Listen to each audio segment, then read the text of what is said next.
Somos el Frente Intercontinental, cámara y micrófono asaltando las redes. Somos la ventana de la lucha popular, confirmando que la lucha es constante. Frente Intercontinental, cámara y micrófono asaltando las redes. Somos la ventana de la lucha popular, confirmando que la lucha es constante. Danos un me gusta, que participemos, comparte las transmisiones.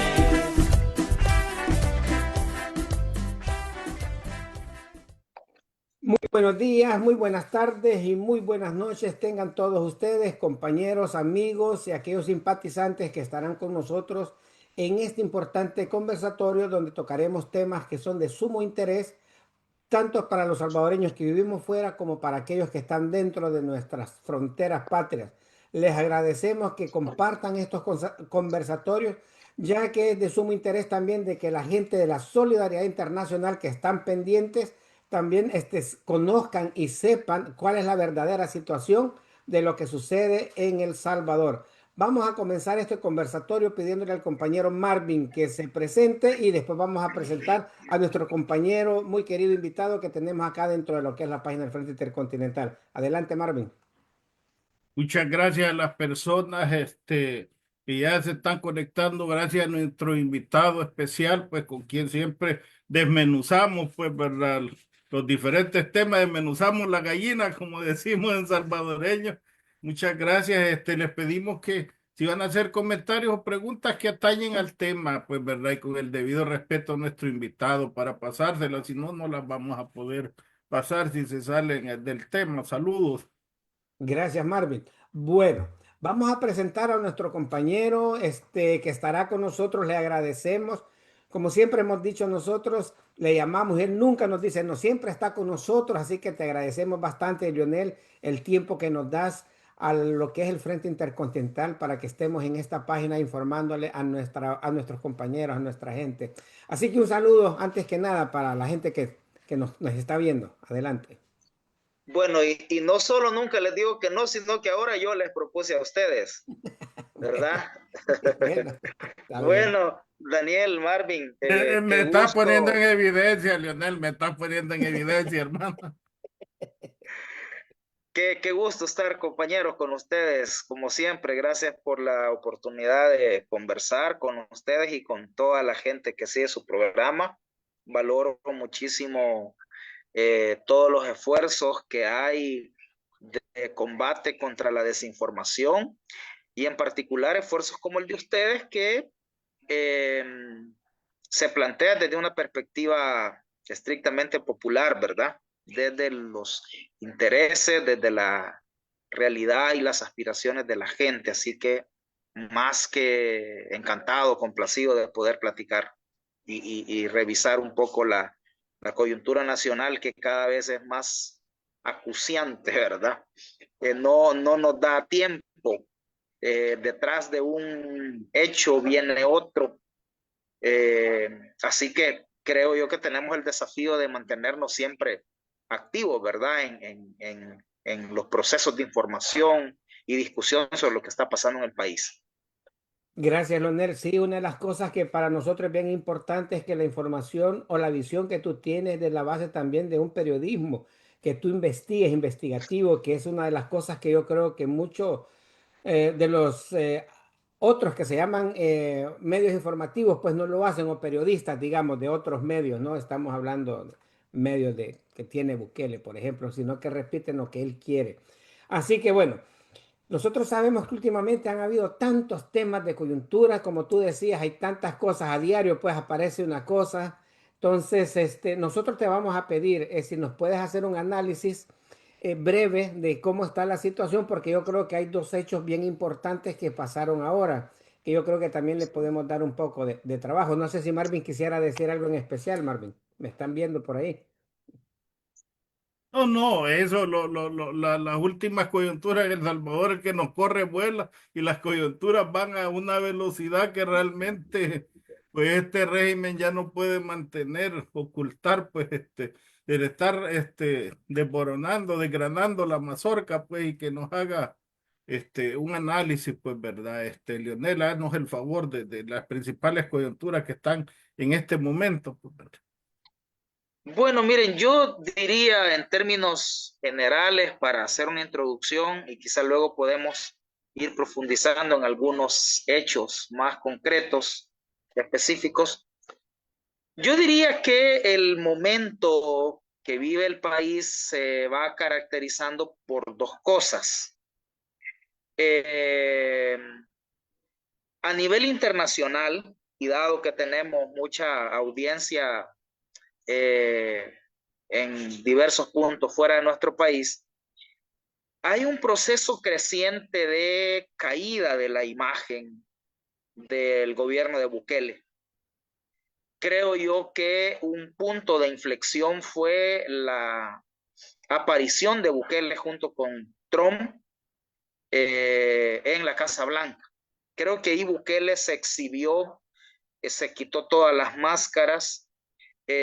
Mucha gente que en el mundo con alguna perspectiva democrática que se había creído que, que Bukele era lo que dice su propaganda, se dieron cuenta que no, ¿verdad? Creo yo que esa exhibida que se pegó ahí con Trump le hizo mucho daño a la imagen. Y luego todo lo que ha venido después, ¿verdad?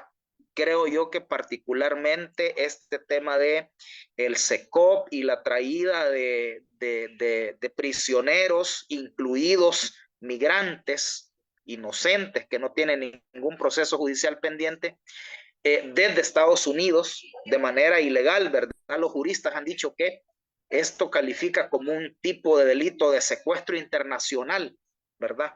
Una acción que viola leyes y resoluciones judiciales de Estados Unidos, viola leyes salvadoreñas y viola tratados internacionales.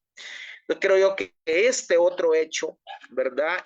Ha puesto al gobierno de El Salvador en la mirada internacional, ¿verdad? Donde se exhiben violaciones de derechos humanos, donde se exhiben violaciones al debido proceso. Creo yo que luego viene más recientemente este hecho de las revelaciones que hizo el Faro, ¿verdad? La entrevista que le hace este periódico digital salvadoreño a dos ex cabecillas de una de las pandillas del país, donde estos criminales confirman las negociaciones, ¿verdad? Con el gobierno de Bukele y dan a conocer algunos detalles, ¿verdad? Que no conocíamos. En algunos aspectos, estas revelaciones son confirmación de cosas que ya sabíamos, ¿verdad? En términos generales, ya sabíamos que Bukele negoció con las pandillas, sabíamos que había pactado supuestamente reducir homicidios a cambio de apoyo electoral, de apoyo económico y de otros beneficios para los pandilleros. Los pandilleros a su vez dieron apoyo electoral a Bukele, pero había otros detalles, ¿verdad? Que no los sabíamos y que ahora los conocemos. Entonces yo creo que esto también ha sido otro golpe a la imagen internacional, porque esta noticia, tanto lo del SECOP como lo de las declaraciones de los ex jefes de las pandillas le han dado la vuelta al mundo, ¿verdad? En medios de comunicación en todo el mundo. Luego hay otros hechos que probablemente también han contribuido a esa mala imagen internacional. Por ejemplo, este hallazgo de droga en un cargamento de café en Panamá, ¿verdad? Que no tenemos pruebas directas que vinculen a Bukele con ese envío de droga, pero lo cierto es que es un contenedor procedente de El Salvador y que iba junto con un café de la marca creada por el gobierno. Es decir, creo que esos hechos son muy reveladores. Entonces, en resumen, hay un proceso creciente de la caída de la imagen internacional de Bukele. Bukele va a ir cada vez a un proceso de aislamiento, ¿verdad? Su único amigo es Trump, ¿verdad? Y el MAGA y lo que representa Trump. Pero luego Bukele se ha enemistado con el resto de Estados Unidos, ¿verdad? Todo el estamento contra Trump está también contra Bukele. Hay un artículo interesante en El Faro, lo escribe Ricardo Valencia, el corresponsal del Faro en Washington. El artículo se titula La maquinaria anti-Trump se enfrenta a Bukele. Lo que plantea este periodista es que al haber Bukele exhibidose tal como lo hizo con Trump, automáticamente lo hizo convertirse en el enemigo de los enemigos de Trump. Entonces ahora todo lo que vaya contra Trump va a ir también contra Bukele, por lo menos en Estados Unidos. No es casualidad que veamos a la Fundación Kennedy venir a investigar violaciones de derechos humanos del régimen de Bukele El Salvador. No es casualidad que CNN publique los correos de uno de los hermanos de Bukele negociando con el principal asesor de Marco Rubio una reducción del 50% por los presos en el SECOP a cambio de que le vuelvan los pandilleros. CNN nunca le había pegado un golpe a Bukele de esa magnitud. O el New York Times publicando un artículo que se titula Por fin el mundo se entera lo peligroso que es Bukele. O un gobernador demócrata en Illinois anunciando sanciones contra Bukele. Es decir, Bukele en Estados Unidos, al casarse con Trump, se ha echado encima a todo el mundo anti-Trump en Estados Unidos. El día que Trump caiga, ¿verdad? Bukele va a estar en problemas. Pero además vemos que Bukele no tiene otros aliados. Traicionó a China, ¿verdad? Al irse con Trump traicionó a China. No tiene aliados en Centroamérica. Él no se reúne con nadie en Centroamérica. No asiste a las cumbres. La cumbre del CELAC que hubo ahí nomás en Honduras. Bukele no fue. Bukele está peleado con el gobierno de México. Entonces, Bukele no tiene aliados en Europa. Entonces, vamos a una caída de la imagen, ¿verdad? Y a una profundización del aislamiento. Creo yo que eso está sucediendo claramente a nivel internacional. Y hacia adentro, quizás no con la misma fuerza o la misma magnitud que este proceso de caída de la imagen y de aislamiento internacional, pero sí con cierta fuerza también en El Salvador se va dando un proceso de descontentos crecientes, ¿verdad? Bukele va generándose rechazos en diversos sectores de la sociedad salvadoreña, que por miedo, que por conveniencia, por diferentes razones no se expresan, pero en mi opinión se van acumulando, ¿verdad? Entonces estos descontentos crecientes en algún momento van a reventar. Fíjate que en términos individuales, vamos a poner este ejemplo desde la psicología, en términos individuales, cuando uno se guarda los descontentos, las frustraciones, los enojos, no le dice a ningún familiar, a su pareja, ni a nadie y se lo guarda, hay un momento en que finalmente explota. Todas esas emociones te revientan. Entonces, colectivamente, con la sociedad salvadoreña puede estar sucediendo eso, ¿verdad? Que se van acumulando descontentos, frustraciones, enojos. En los transportistas, acaba de morir uno de los empresarios del transporte que fue capturado ilegalmente. Murió José Roberto Jaco, empresario de la 6 Bus de la ruta 201 de San Salvador a Santa Ana, murió en manos del Estado, detenido arbitrariamente sin haber todavía comparecido ante un juez. Entonces va a ir acumulando descontentos en los empresarios, en los agricultores, en los sindicatos. Entonces eso, ¿verdad? Se va a ir acumulando y en algún momento, ¿verdad? Va a reventar. De hecho, ya hay expresiones crecientes, la marcha o las marchas del 1 de mayo, ¿verdad? Que fueron muy nutridas. Creo que es una señal, ¿verdad? Expresiones de rechazo, por ejemplo, hoy mismo mientras conversamos hay una comunidad, la comunidad de la cooperativa El Bosque, protestando porque los quieren desalojar aquí en la zona de Santa Tecla y Comasagua. Si la gente se está expresando, ¿verdad? Entonces, incluso estos empresarios que están ahí haciéndole, como decía mi abuelita, el mingo a Bukele, por conveniencia, por pragmatismo. Cuando vean que el tipo va en declive, lo van a traicionar. No van a tener ningún escrúpulo en traicionar a Bukele, todos estos que ahora se le muestran amigos o aliados. Entonces, ese proceso de descontento creciente se va dando, en mi opinión. No se expresa, ¿verdad? Pero lo va a hacer en algún momento. Aunque, insisto, algunas expresiones sí hay, ¿verdad? O expresiones silenciosas, por ejemplo, en las encuestas. La gente que se expresa en las encuestas. Ahorita todas las encuestas te dicen que Bukele tiene una caída de no menos del 20%. 20%, ¿verdad? ¿Con qué tiene que ver con esa caída? Bueno, tiene que ver con cosas concretas como imponer la minería a pesar de que la mayoría de la gente está en contra. Tiene que ver con el desastre de ese proyecto vial en Los Chorros, ¿verdad? Que ustedes saben los problemas que ha causado con los derrumbes, los saludos, y eso va a continuar, ¿verdad? Tiene que ver con convertir a El Salvador en cárcel de Estados Unidos, la gente lo ve mal, ¿verdad? Tiene que ver con cosas como la cada vez mayor crisis de la economía familiar, de las finanzas de la gente, de las condiciones de vida de la población.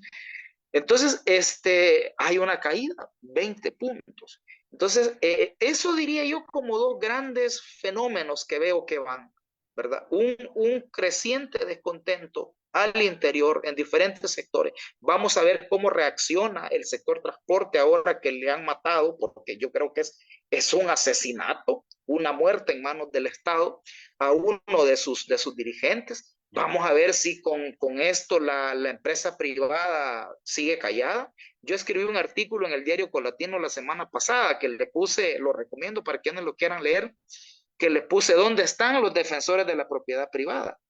Y contrastaba el silencio cobarde y cómplice que tienen ahora gremiales como la NEP, la ASI, la Cámara de Comercio, versus la beligerancia que tenían en otras épocas, ¿verdad? Sobre todo durante los gobiernos del FMLN, ¿verdad? Que ponían el grito en el cielo por alguna pequeña reformita que estos gobiernos querían impulsar y que a juicio de los empresarios su interés económico se habían afectado.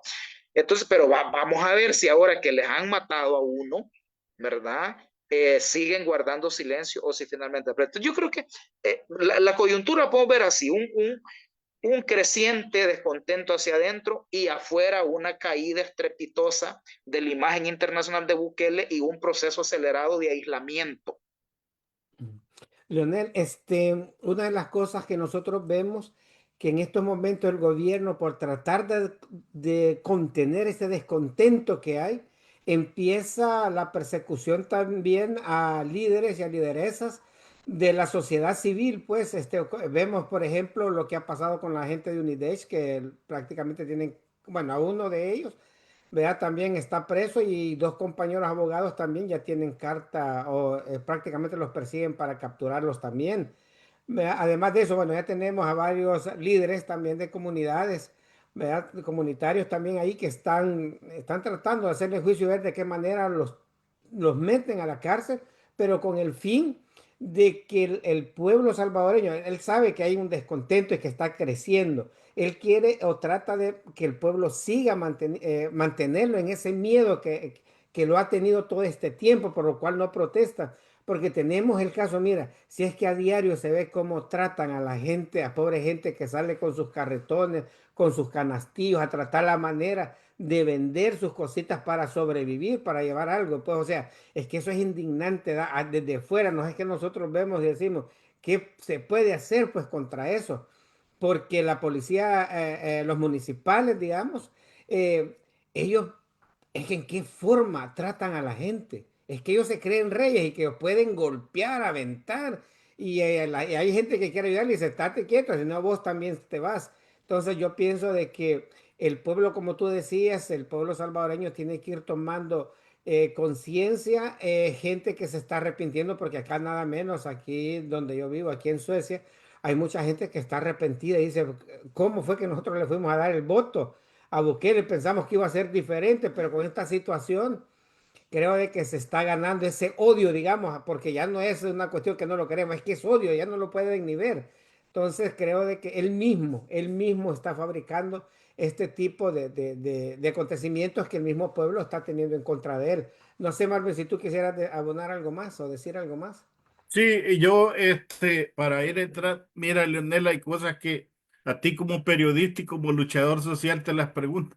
O sea, pero tonterías tan burdas, pero que fuera como de niño, lo que le hicieron al senador, a Chris Van Hollen, ¿verdad? De ponerle ahí margaritas y toda una cosa, pero chiquillada, por no decir otra cosa, pues, ¿verdad? Ese es por un lado, por el otro lado, para ir entrando un poquito al tema de los taludes.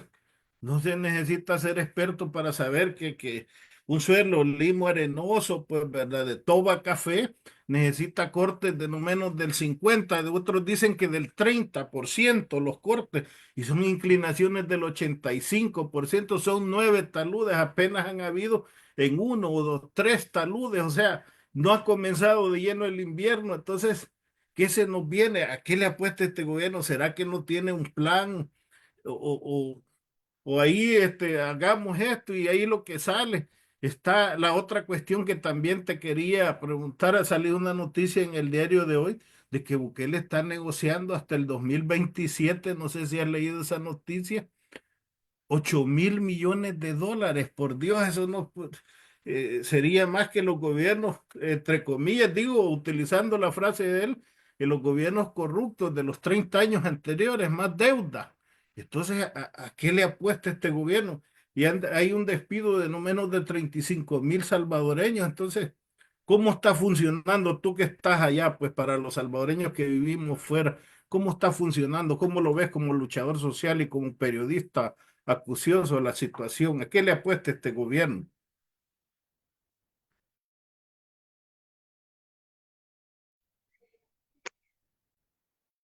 Sobre lo que comenta Carlos, yo diría, perdón, Daniel, ya no ha estado Carlos, ¿verdad? Este, Mira, Daniel, la respuesta de este gobierno es frente a lo que está pasando, al creciente descontento. eh, su lógica es responder en dos sentidos. Por un lado, con medidas populistas, tratando de aplacar el descontento, ¿verdad?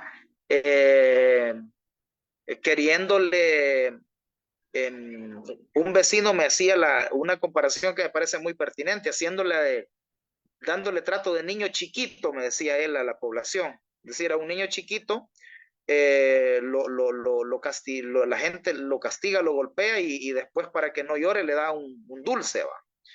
Entonces, este gobierno le quiere dar trato de niño chiquito a la gente, ¿verdad? Perdón, no estoy peyorativamente hablando de los infantes, ¿no? Que me parece que es pertinente simplemente la analogía. Entonces, con todos los desastres que va causando, lo que hace es medidas populistas, ¿verdad?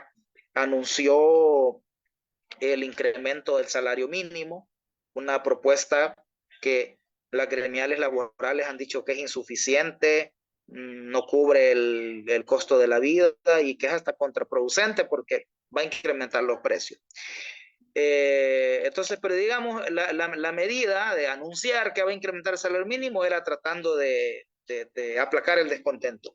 Luego también anunció que se le quitaba el impuesto a la renta a los salarios que llegaran hasta $500.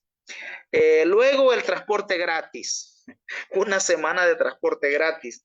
Entonces, eso, medidas populistas, va a seguir, ¿verdad? Así, tratando de aplacar el descontento. Y por otro lado, también va a ir socando las tuercas de la represión, ¿verdad? Que es el otro elemento que bien apuntaba Carlos, ¿verdad?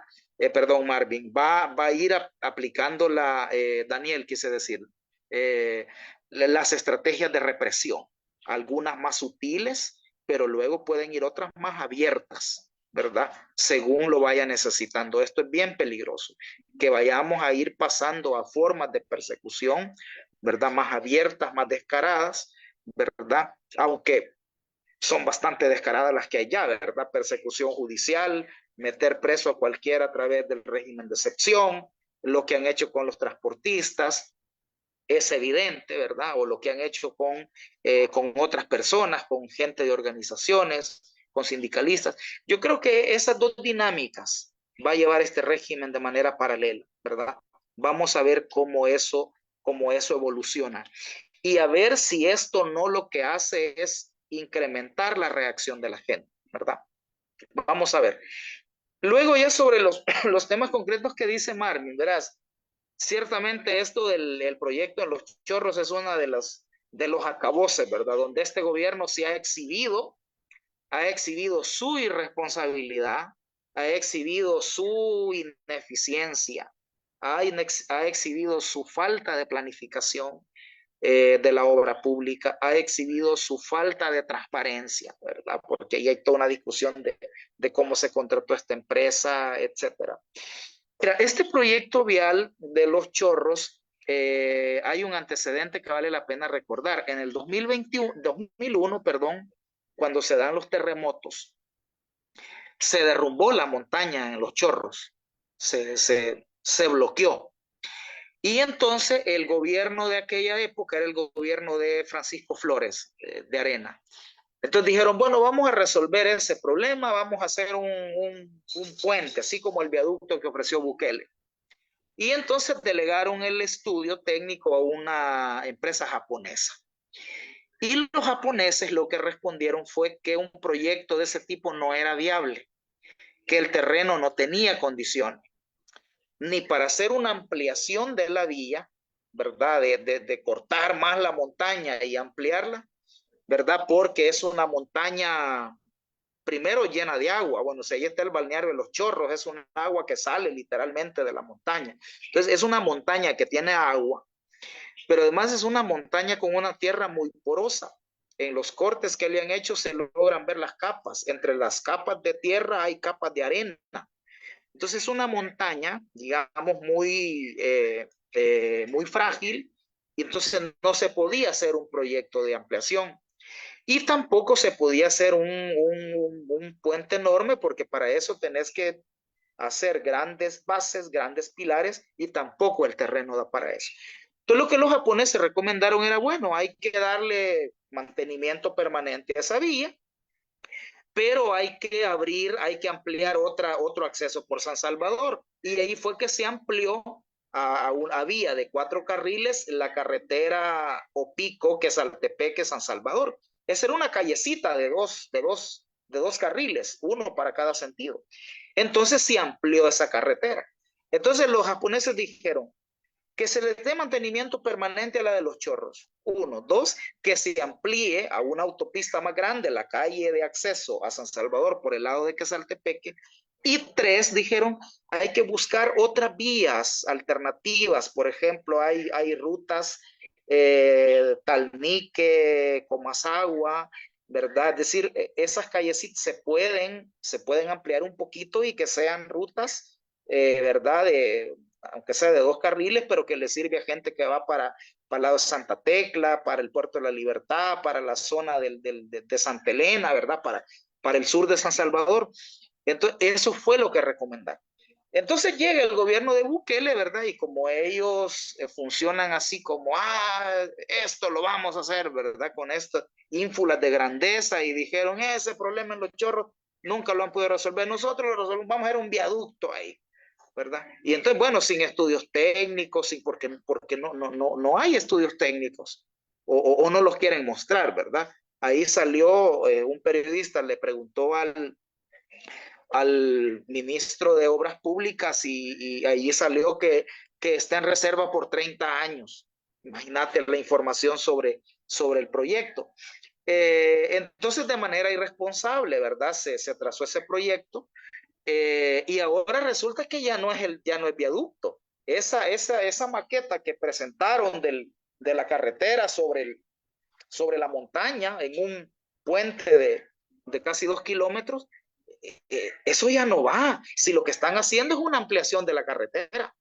De hecho, en la narrativa del gobierno ya salió la palabra viaducto. y ahora lo que hablan es de la ampliación de la carretera. Entonces, claro, en esa ampliación de la carretera han cortado más la montaña y además no la han hecho de la forma correcta, ¿verdad? Casi que son cortes verticales, ¿verdad? O con una inclinación mínima, ¿verdad? No con toda la inclinación que debería para que no se caiga tan fácilmente. Entonces, es una irresponsabilidad, por eso yo digo que se han mostrado tal como son, irresponsables, incompetentes. Un ministro de Obras Públicas que a esta altura ya hubiera renunciado, pero no renuncia porque es de los empleaditos bonitos de Bukele, ¿verdad? Él era un vendedor de motos Yamaha en una empresa de Bukele y entonces, bueno, es obediente y entonces por eso está ahí, ¿verdad? Porque así que es un bochorno total. Mira ahora con el bloqueo del tráfico, ¿verdad? Yo viajo de Occidente y yo uso esa zona. Es un estrés terrible hacer 3 horas de San Salvador a Lourdes por el lado de Quesaltepeque. Es un estrés para la gente, es un estrés para los conductores. Y lo han querido aplacar con lo del transporte gratis, ¿verdad? Pero con eso lo que hicieron fue más relajo generaron, ¿verdad? Porque como es gratis, no todos los buses salieron a dar el servicio. Pero además, como es gratis, salió mucha gente. Fíjate, Marvin, y fíjate, Daniel, aquí se revela una cosa tan dura. Fíjate, hay gente que ha salido a llenar los buses porque es gratis. Significa, hermanos, que en este país hay gente que no sale porque no tiene para subirse un bus. Fíjate, no tiene 50 centavos o $1 para subirse un bus. Entonces ponen el transporte gratis y gentío subiéndose al bus. Entonces significa que la precariedad, el tema de los ingresos y las condiciones de vida de la gente en nuestro país son precarias, ¿verdad? Pones el transporte gratis y se te topan los buses, porque sale toda la gente que no tiene medio dólar para subirse a un bus. Entonces, hasta No, lo que yo termine diría, evidenciándonos un problema Leonel, como este. gratis entre comillas, porque tú sabes que es una Por factura supuesto. que vamos a pagar todo, pero y por lo que tú mencionabas, yo pienso en una persona que trabaja 8 horas y 3 horas para llegar y 3 horas para regresar. O sea, vas a ir a trabajar 8 horas y te tarda 6 horas en transportarte. Si sumas la Llega a ida su y la casa a las 10 de venida, la noche, llega a o su sea, casa a las 10 de la noche y a las 3 de la mañana ya debe salir otra vez. el estrés y el impacto que eso genera en él y en toda su familia al final, digamos, qué Sí. tremendo. O sea, y así pues, ¿verdad? Esto de la droga es serio, mira. El Salvador, hasta donde yo sé, no es productor, no es procesador de hoja de coca, pues, ¿verdad? Esa droga tuvieron que haber llegado, pero si la mandaron de Colombia y terminó en El Salvador para reenviarla del Salvador, eso quiere decir, bueno, ¿cómo es que decomisan el ministro, cómo es que se llama? Popeye el Merino, decomisan a 900 millas, a 1500 kilómetros, pero no vieron esa droga que salió de prácticamente el único puerto que tenemos nosotros, pues eso nos pone en la mira pues del mundo como un país de trasiego de droga. No es cualquier cosa, pues realmente, a diferencia de quien sea. O sea, Sí, es grave. ahorita Mira, todas son señales preocupantes de un Estado que negocia con pandillas, que permite el tráfico de drogas. O sea, El Salvador puede llegar a ser un narcoestado, un Estado fallido, cooptado totalmente por el crimen organizado. Es decir, creo que en uno de los primeros programas con ustedes yo les decía, miren, yo sospecho que en este país están pasando cosas terribles, peores de las que conocemos. Y ciertamente el tiempo y los hechos nos han venido dando la razón. Imagínate con las entrevistas de los ex jefes de las pandillas en el Faro. El propio gobierno les dijo, sin cuerpo no hay delito. Es decir, sigan matando, muchachos, pero háganos el favor de no hacernos el escándalo con exhibir los cadáveres, entiérrenlos. ¿Va? Y eso es innegable. ¿verdad? ¿Por qué quieren poner, sí, un pandillero puede decir cualquier cosa? No, lo que pasa es que el Faro, todo lo que han dicho los pandilleros, lo han demostrado, ¿verdad? Lo han demostrado por ejemplo, el que pandilleros entraron encapuchados a las cárceles junto con Osiris Luna, el Faro lo ha demostrado con fotografías, con videos, con bitácoras del propio sistema penitenciario, ¿verdad? El supuesto caída de los homicidios fue justamente cuando se incrementaron las desapariciones. Entonces, fíjate que Carlos Dada, el director del Faro, y uno de los periodistas que hicieron las entrevistas a los pandilleros, dijeron algo interesante en una transmisión que hicieron en YouTube y en Facebook. Por ahí está.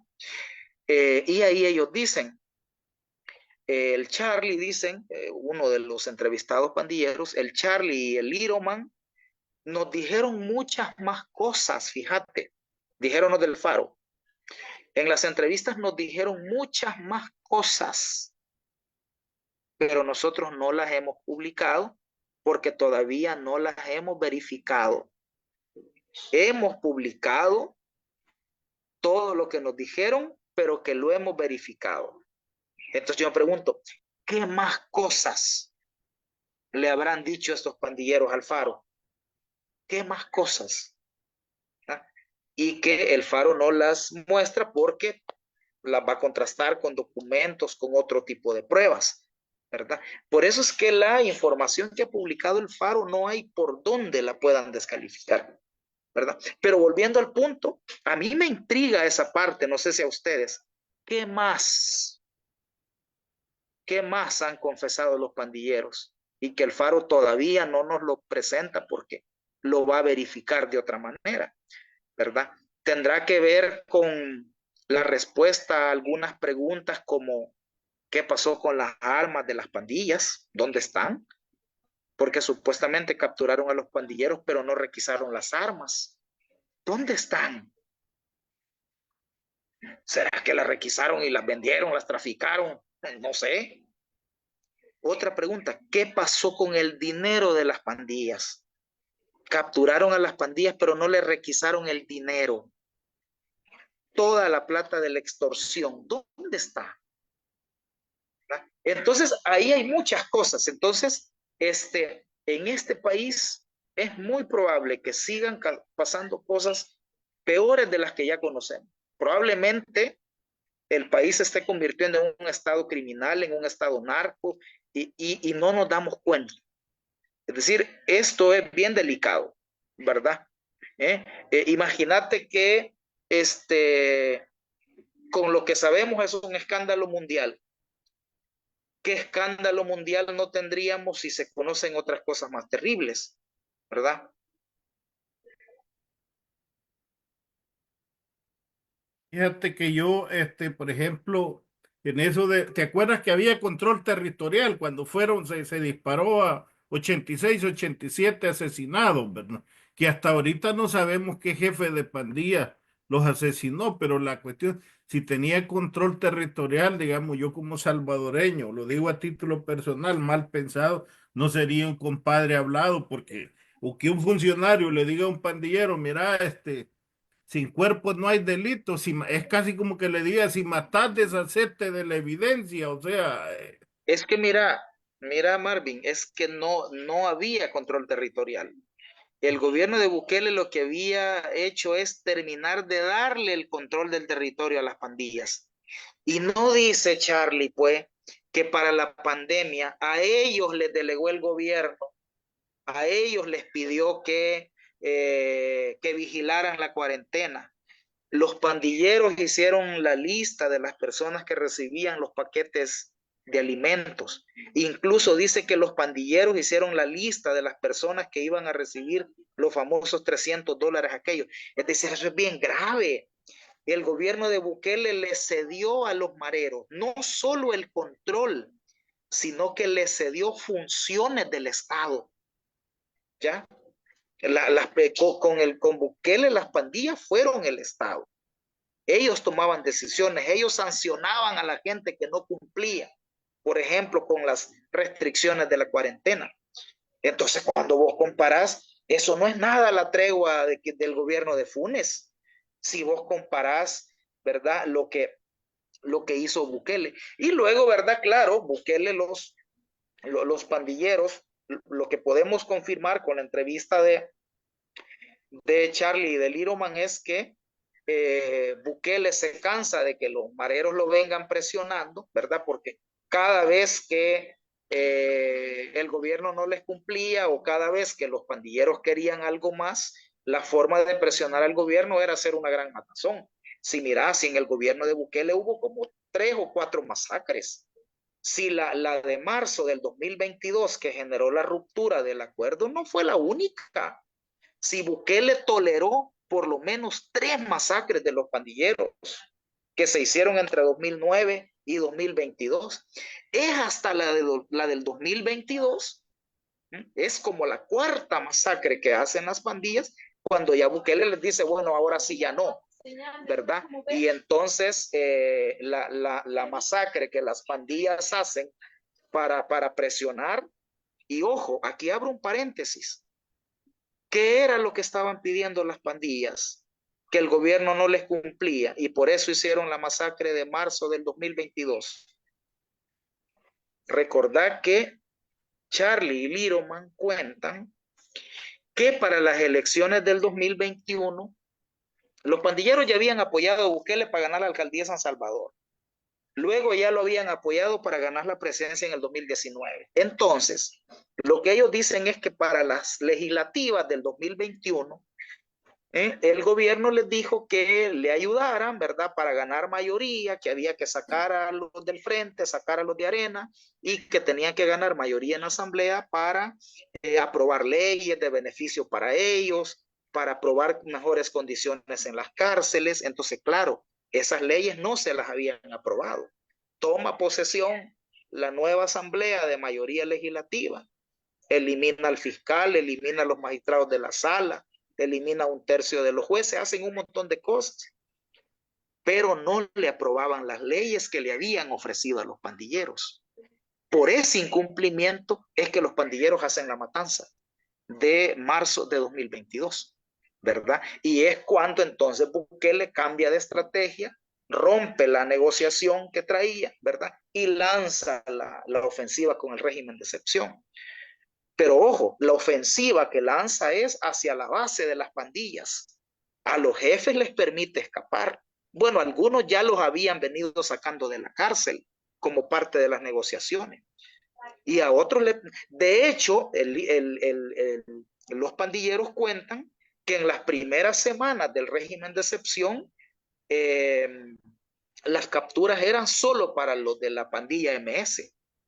O sea que los de la pandilla 18 tuvieron 2 o 3 semanas para poder escapar, porque no los estaban capturando ellos. Es hasta como la 3ª semana, como al mes, cuando ya empiezan a capturar de ambas pandillas.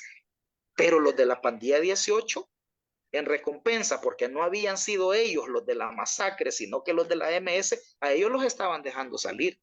Imagínate qué cosas más terribles, ¿verdad? Es decir, en este momento deberían ya de estar presos Marroquín, Luna, Denis Salinas y todos los que aparecen ahí, ¿verdad? Y debería estar renunciando Bukele, ¿verdad?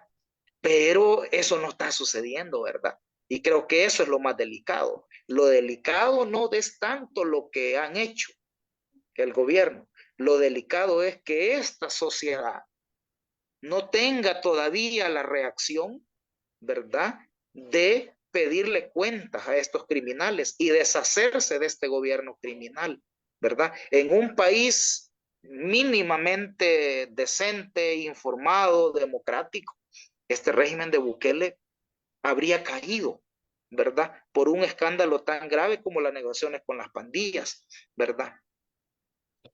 Mira, Lionel, yo me hago la pregunta siguiente. Nosotros hemos visto en otros países que los regímenes casi pues, han hecho lo mismo, digamos. Y ahí, por ejemplo, en este caso, Estados Unidos ha mandado y los ha ido a traer, los tiene presos, por ejemplo. Con Bukele nosotros sabemos que en este momento él está trabajando con Trump, que quizás por eso lo mantiene todavía en el poder, digamos. ¿Verdad? Entonces, ¿crees tú, y una pregunta personal para ti, ¿crees tú que en el futuro, por ejemplo, qué es lo que le espera a Bukele? Esa es la pregunta que te quisiera hacer. Mira, lo que debería suceder es que Bukele termine en la cárcel, ¿verdad? Y no extraditado a Estados Unidos.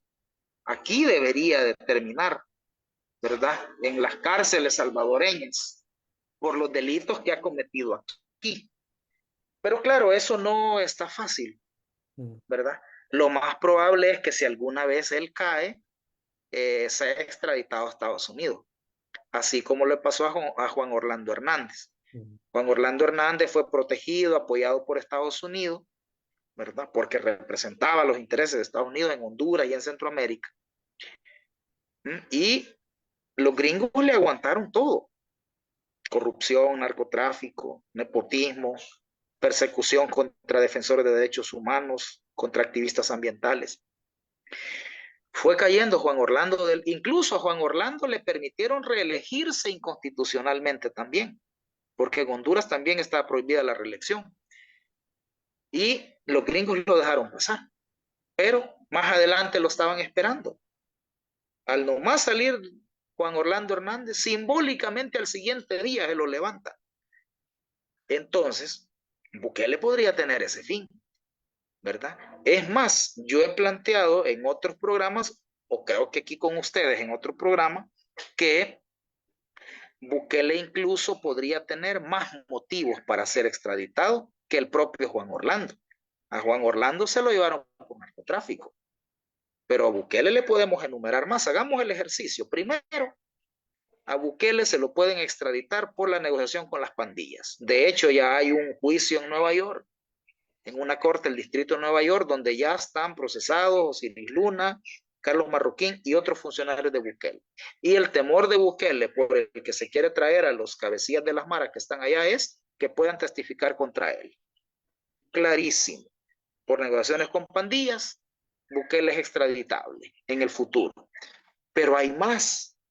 Por ejemplo, ¿ustedes no han pensado que con la implementación del Bitcoin, Bukele violó leyes antilavado de Estados Unidos? En Estados Unidos han metido presos a gurús de las criptomonedas, ¿verdad? Porque en sus operaciones se violentan leyes antilavado en Estados Unidos. Bukele podría ser extraditado también por violar leyes antilavado con el Bitcoin. Ahorita Estados Unidos ha llegado nomás a través del Fondo Monetario. Estados Unidos controla el Fondo Monetario. Entonces, Estados Unidos hasta hoy lo que ha hecho es utilizar el poder del Fondo Monetario para obligarlo a desmantelar el Bitcoin, ¿verdad? Esa ya es un castigo de Estados Unidos, el que el Fondo Monetario lo haya obligado a reformar la ley, a eliminar la Chivo Wallet y a prohibirle operaciones en Bitcoin. Pero en el futuro lo podrían extraditar también. Sigamos, busquemos una tercera razón. Bukele en algunos momentos ha interferido en procesos electorales de Estados Unidos. ¿Se acuerdan ustedes cuando montó una campaña contra la candidata demócrata Norma Torres en el distrito Correcto. 35 de California? Le montó una campaña a Norma Torres. Norma Torres lo denunció allá. Y Bukele montó una campaña contra Norma Torres y apoyando al candidato republicano, un tipo racista, no me acuerdo ahora cómo se llama. Entonces Bukele, al interferir en procesos electorales en Estados Unidos, ha violado leyes electorales de Estados Unidos. Ahí hay otra razón, ya llevamos 3. Maras, Bitcoin, leyes electorales. Vamos a la cuarta. Fíjense que en el régimen de excepción, en El Salvador han sido capturados ciudadanos estadounidenses, ¿verdad? Algunos de origen salvadoreño, de padres salvadoreños que han nacido allá y por tanto son ciudadanos estadounidenses, pero también es ciudadanos estadounidenses, hijos de estadounidenses, cheles pues, ¿ya? Gringos, han sido capturados con régimen de excepción. Entonces Estados Unidos puede pedirle cuentas a Bukele por procesar ilegalmente en el régimen de excepción a ciudadanos estadounidenses. Ya van 4. ¿Qué otra puede ser? ¿Y qué tal si le descubren que él algo tiene que ver con la droga en Panamá?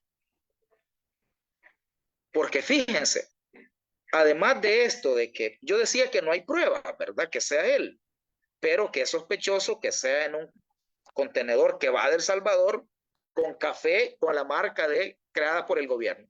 Pero además hay otros detalles. Fíjense que no es la primera vez. Ya pasó antes.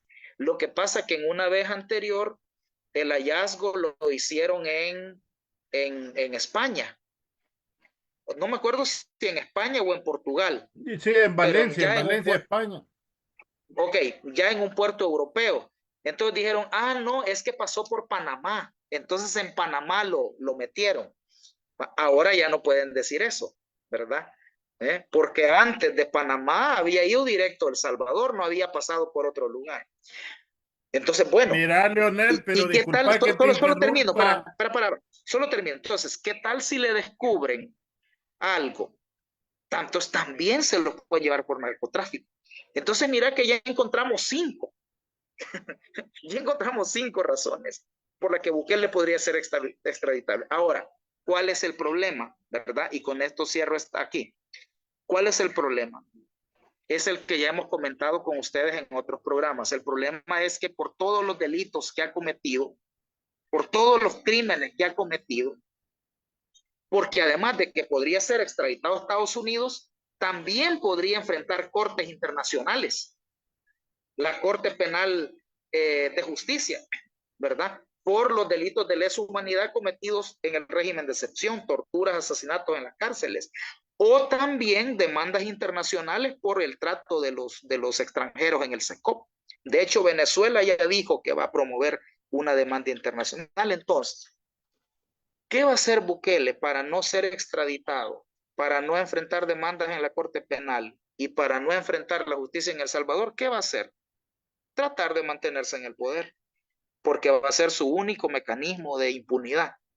Porque él, si no sigue en casa presidencial, su otro destino es la cárcel.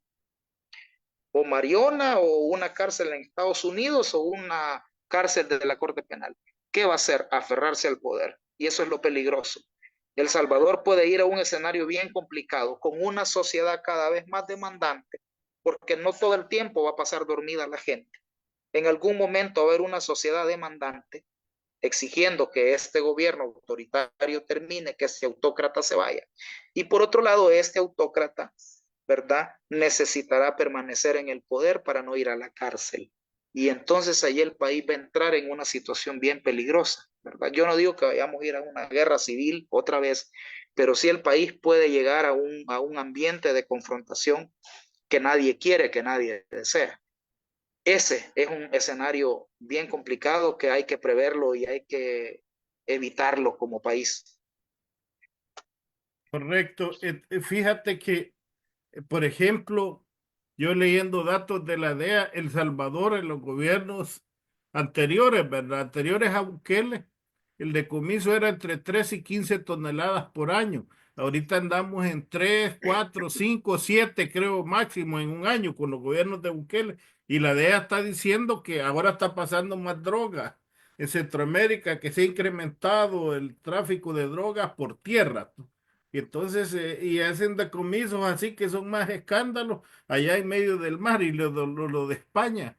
Una de las cosas curiosas que te acuerdas que decomisaron casi idéntica cantidad de droga a la que decomisaron allá, habían decomisado un par de meses antes en el puerto.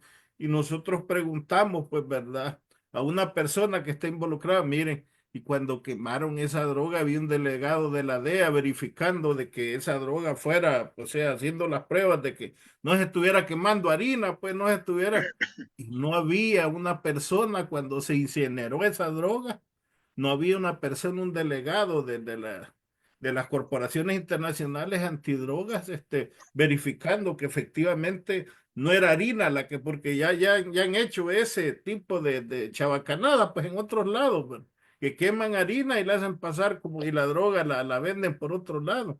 Entonces existe esa duda, pues, ¿verdad? Y cosa que en El Salvador realmente yo no recuerdo, aparte de la violación a todos los derechos, y ahora periodistas, activistas sociales como Leonel Herrera, periodistas como Leonel Herrera y todos los demás, los que adversan al gobierno, casi son enemigos, se convierten en adversarios, que en verdad defensores y salen, se monta una narrativa. Ahora todo el mundo ya no es quién es enemigo quién no es enemigo del régimen, ¿verdad? Y nosotros vemos, como tú dices, delitos graves que han cometido funcionarios del gobierno y no vemos realmente que haya verdaderamente una actitud de querer ejercer la justicia, pues no hay separación de poderes. ¿Cómo ves tú todo eso? Sí, yo creo que te decía, se trata de evitar que este país vaya a una situación de mayor represión, ¿verdad? Eh, y que termine este régimen de traspasar algunos límites. Hay quienes dicen que este gobierno ya pasó todas las líneas rojas. Fíjate que hay un par que todavía no las ha pasado. Una es arremeter abiertamente contra la prensa capturando periodistas. Hasta ahorita todo el acoso, la estigmatización y la persecución contra la prensa, contra los periodistas está. Pero hasta ahorita el propio Bukele se jacta, bueno, aquí no hay periodistas presos ni periodistas muertos. No es tan cierto. En el marco del régimen de excepción sí metieron a un periodista comunitario de Apopa preso, que finalmente logró salir por presión de la APES, la Asociación de Periodistas. Pero digamos en general, no hay periodistas presos ahora. Entonces, algunos temíamos que ahora lo sobrepasaran con el Faro, que fueran a detener a los periodistas del Faro. Creo que lo tuvieron planificado. De hecho, el Faro denunció que tenía información de buena fuente, y yo les creo, de que la fiscalía estaba armando órdenes de captura, que los iban a acusar de apología del terrorismo y no sé qué más, y asociaciones ilícitas. ¿Por qué ese delito lo ponen a todo el mundo? Asociaciones ilícitas. Entonces, algunos pensamos que ahora iban a pasar esa línea roja, que iban a detener a periodistas, pero se detuvieron, al menos por ahora, ¿verdad? Midieron que si ya era un escándalo mundial las revelaciones del Faro, iba a ser un escándalo mayor la detención de los periodistas que habían revelado esa información, que era un escándalo. No lo hicieron. Entonces, esa línea todavía no la han pasado. Y la otra línea que en mi opinión no han pasado es ya la represión abierta, de disparar contra manifestaciones, de hacer este tipo de cosas, ¿va? Lo clásico en una, al menos en las dictaduras que conocimos, ¿verdad? Militares en el pasado. Entonces yo creo que cómo evitamos que este régimen traspase más líneas rojas, pero no solo eso, cómo vamos logrando recuperar lo que vos decís, recuperar la institucionalidad, recuperando reglas mínimas, ¿verdad? Yo creo que es solo la movilización de la gente, ¿verdad? Y para que la movilización no sea reprimida y socavada, tiene que ser masiva, total, ¿verdad? Total. Ahorita mismo, hoy en mayo, recordamos la huelga general que derrotó a Martínez, ¿verdad? En mayo de 1944. Entonces, ejemplos históricos tenemos, ¿verdad? O todas las luchas revolucionarias de los 70, ¿verdad? Que fueron creciendo y creciendo, y bueno, derivó en una guerra, y al final eso terminó con el militarismo y los acuerdos de paz y lo que ya conocemos. Entonces yo creo que solo una movilización masiva, ¿verdad? Por eso yo decía, lo deseable es que estos descontentos crecientes que se van acumulando no tarden mucho, ¿verdad? En reventar y en expresarse, para que el país no vaya al despeñadero que va, y no solo en términos institucionales y democráticos, en materia de derechos humanos, no, vamos también al despeñadero en lo económico. Bueno, no comenté sobre lo que dijiste de la deuda. Yo no he leído esa noticia todavía de los que estarían negociando 8,000 millones de dólares, pero tiene sentido, porque estos tipos van en una lógica irresponsable, irracional de endeudamiento, que a saber cómo piensan ellos que el país lo va a pagar. Hacia esta altura ya la deuda ya están comprometidas generaciones venideras. Entonces es una lógica de endeudamiento que llevan, ¿verdad? Teniendo la correlación para poner impuestos a los ricos, pero no lo van a hacer, evidentemente, ¿verdad? Primero porque como ellos ya hoy son ricos también, poner impuestos a los ricos implica autoponerse impuestos a ellos también, y no lo van a hacer. Y segundo, no van a afectar a los demás empresarios para poder mantener la paz que tienen hasta hoy, ¿verdad? Y que por eso se reúnen en casa presidencial y los empresarios guardan silencio con groserías como las que le han hecho a este empresario del transporte colectivo. Entonces, este país va a un despeñadero en todos los ámbitos. Entonces, tenemos que detener eso. No, y Y esto disculpa solo va a que, ser... mira, a lo que tú agregaste de las cosas por las que puede ser extraditado, acuérdate que en Estados Unidos hay separación de poderes, los jueces no han autorizado la extradición a El Salvador o que sea, o el alquiler de las cárceles, es una decisión de Trump y Trump no es rey, en Estados Unidos no existen los reyes, pues, ¿verdad? Y Bukele no esperó la resolución de los jueces que dieran el aval y recibió eso, entonces ha violado ahí leyes en Estados Unidos en la separación de poderes también, eso quería agregarte. Ya vi que me compartiste la noticia del diario de hoy, es 8.500 millones. Uh-huh. Eso estaría negociando el gobierno como más endeudamiento. Pobrecito nuestro pueblo, ¿no? Van a tener que trabajar más para pagar. Bueno, yo lo único que quería quizás aportar un poquito, Leonel, cuando tú tocas ese auge, ese descontento que tiene que haber y que, bueno, las organizaciones sociales tienen que tratar la manera de ver cómo ese descontento lo hacen real, que vengan a sumarnos para las futuras acciones que ellos hagan. Pero hay otra cuestión, y esta es una forma particular que lo quiero decir también, hacer un llamado a estos compañeros que están en la dirigencia, que traten la manera, pues, que si hay algún problema, alguna diferencia que tienen, que traten la manera ellos de sentarse, de hablar, para que las movilizaciones sean grandes, que sean amplias, así como la que hubieron en los años de los 80, pues había uno que hizo temblar al régimen.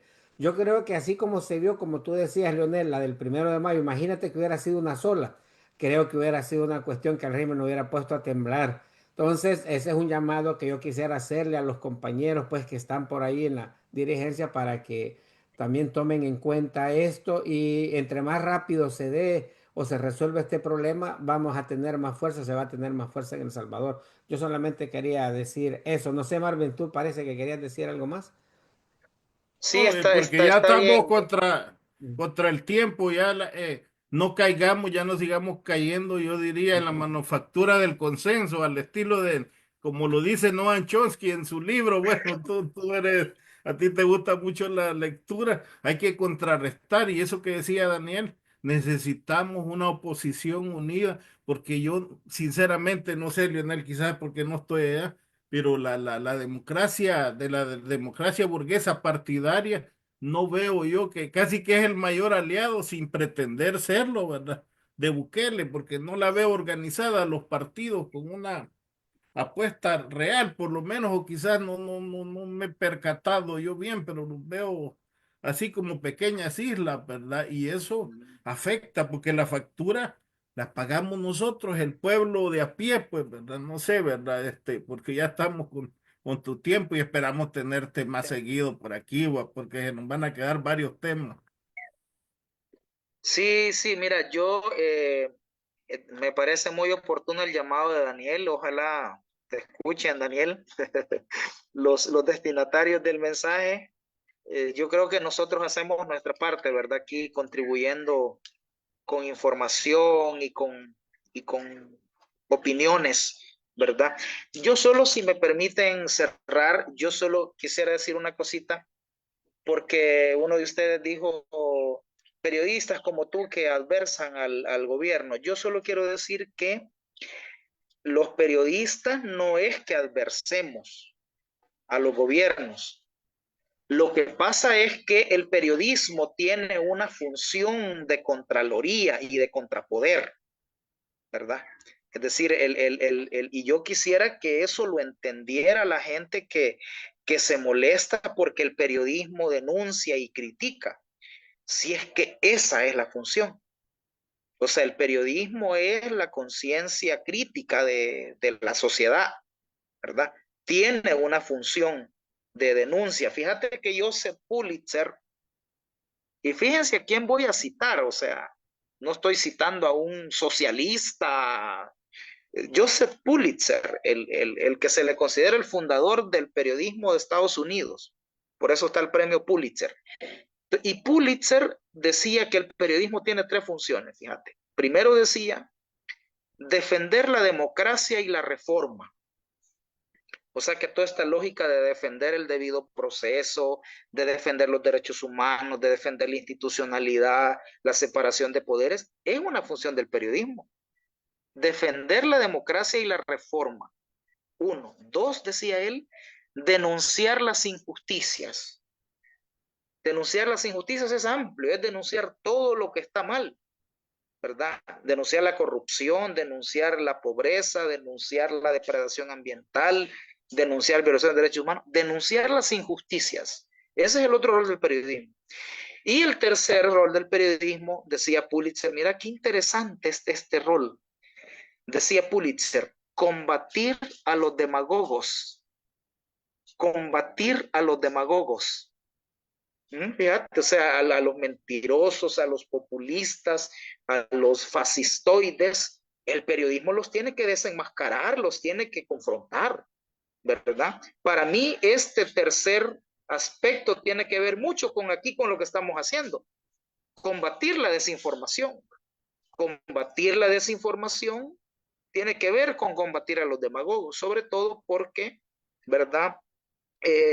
Populistas como Bukele corresponden a una especie que algunos académicos y politólogos ya han definido como autocracias desinformativas. Es decir, las autocracias desinformativas son aquellos regímenes, ¿verdad?, autocráticos, antidemocráticos, ¿verdad?, autoritarios, que una persona controle el poder, pero que se basan, ¿verdad? La diferencia de estas autocracias con relación a las monarquías y otras autocracias que conocemos de la historia es que estas nuevas autocracias se sostienen mediante estrategias de propaganda basadas en la desinformación y la posverdad. Es decir, el elemento comunicacional es el que les da una particularidad. Entonces, combatir a los demagogos tiene que ver con combatir la desinformación, con desnudar las narrativas, las propagandas. Entonces, es el periodismo. Entonces, yo a los que se molestan les diría, miren, déjennos que el periodismo haga. Y a mí me han dicho, bueno, criticando, dice que es periodista. Pues sí, eso es lo que hace el periodismo, ¿verdad? Lo demás es relaciones públicas, la propaganda, hay otras ramas de la comunicación, ¿verdad? El periodismo es el análisis crítico de la realidad, ¿verdad? Lorenzo Gómez, uno de mis teóricos del periodismo favorito, es un profesor español, tiene un librito que recomiendo que lo lean. Hay un librito que se llama ¿Cómo se construye el presente? Así se llama el libro, ¿Cómo se construye el presente?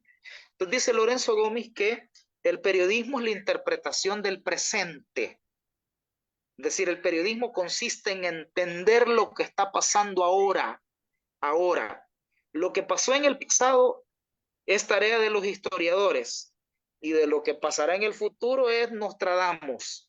Lo que pasa ahora es tarea del periodismo. Entonces dice, es la interpretación del presente. Y más adelante dice Lorenzo Gómez que la función del periodismo es darle a la ciudadanía la información que necesita para entender su realidad y transformarla. Fíjate el rol del periodismo, darle a la gente la información que necesita para entender su realidad y transformarla, ¿verdad? Yo creo que nuestro rol es darle la información para que entienda. Si ya no la transforma, ya es su rollo. Me gustó como dijo el periodista del Faro. Él dijo, nuestra misión es decirle a la gente que el gobierno de Bukele ha pactado con las maras. Si la gente lo sigue sosteniendo a pesar de eso, ya es su problema, pero el periodismo ha cumplido con su rol. Los que no están cumpliendo con su responsabilidad son los ciudadanos. Entonces, fíjate, yo una vez, en un diálogo que tuve con unos periodistas cubanos, como los cubanos dicen que todos son marxistas, ¿verdad? Entonces yo les digo, miren, esta es una definición casi marxista. Es una definición casi marxista del periodismo, ¿verdad? Por este famoso documento de Marx, de las tesis sobre Feuerbach, ¿verdad? Donde al final dice palabras más, palabras menos. Bueno, hasta hoy, dice Marx en su interpelación a Feuerbach, que es un filósofo materialista alemán, una generación antes que él, y él entra en diálogo. Marx era mucho de estarse dando duro con otros. Muchos de sus planteamientos son contestarle a otros. Entonces, él dice, hasta hoy los filósofos solo se han preocupado por entender, por interpretar la realidad, y de lo que se trata es de transformarla. Por eso yo lo decía a estos periodistas cubanos, miren, esa es una definición casi marxista del periodismo. Le corresponde darle a la gente la información que necesita para entender su realidad y transformarla. Así que eso debe hacer el periodismo, ¿verdad, compañeros? Así que ánimo y sigamos adelante.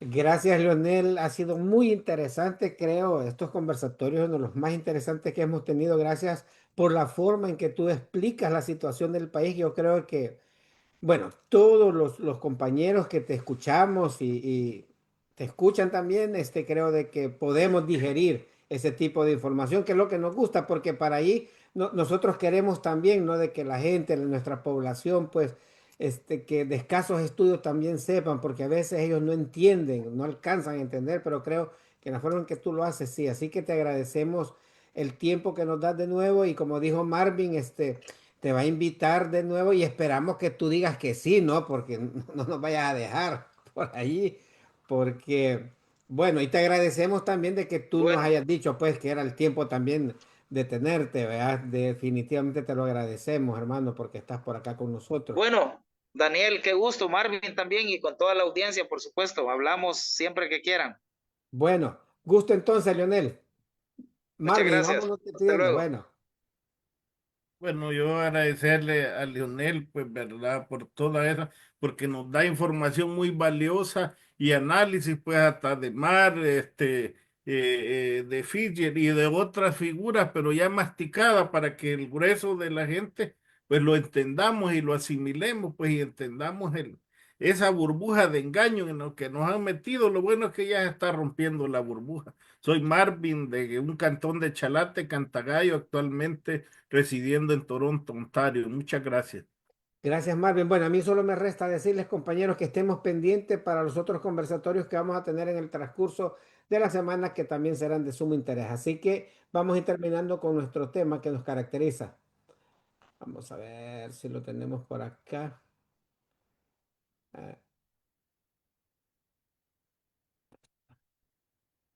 Somos el Frente Intercontinental, cámara y micrófono saltando las redes. Somos la ventana de la lucha popular, confirmando que la lucha es constante. Frente Intercontinental, cámara y micrófono saltando las redes. Somos la ventana de la lucha popular, confirmando que la lucha es constante. Danos un me gusta, participemos, comparte las